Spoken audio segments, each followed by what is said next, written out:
Thank you, Mr. President.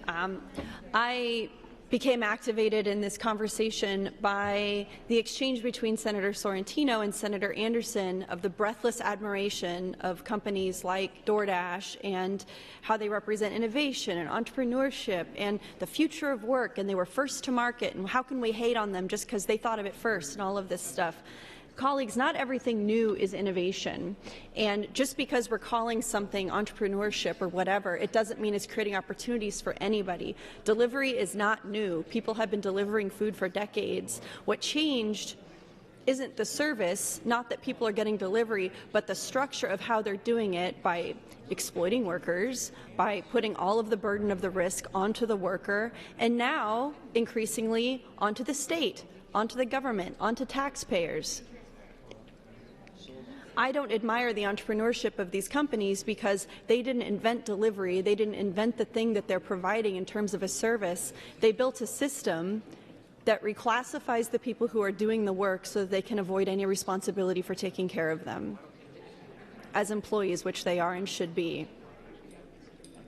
Under this model, the worker supplies everything: the car, the gas, the insurance, the maintenance, the time spent waiting between orders, the anger of the customers who sometimes receive a wrong order based on no fault of the delivery driver.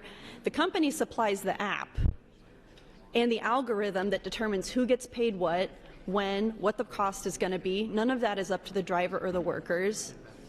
And through this model, all of the risk is pushed down from the companies like DoorDash onto the workers, and again, increasingly onto the state.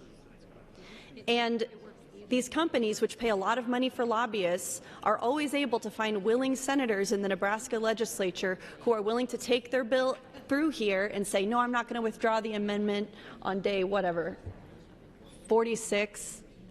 No, I'm standing firm because we have to protect and support DoorDash. Imagine saying something like that. It could never be me. I will not carry water for a corporation like that that's pushing all of the risk and pain and trouble down to their workers, instead of taking responsibility for their own business and running it without help of the government.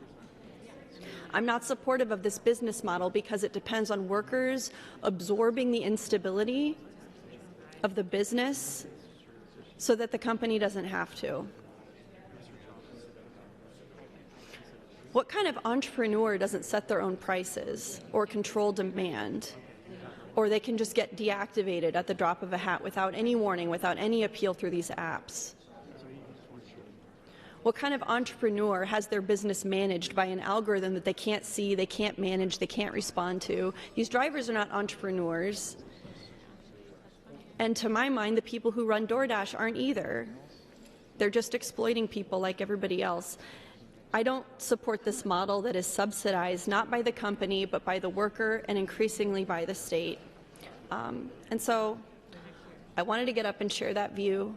I don't like these bills that we see more and more that are nothing more than a present to corporations, thanks to the taxpayer, thanks to the people who are in here willing to carry the water.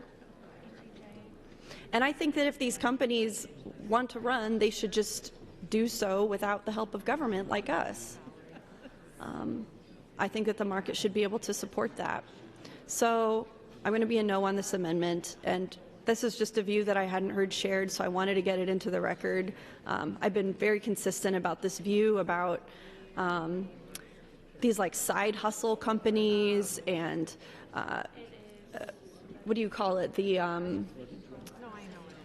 gig economy, these gig economy things, whether you're talking about Airbnbs and how that's affecting the hotel industry, or about DoorDash and how that's affected restaurants.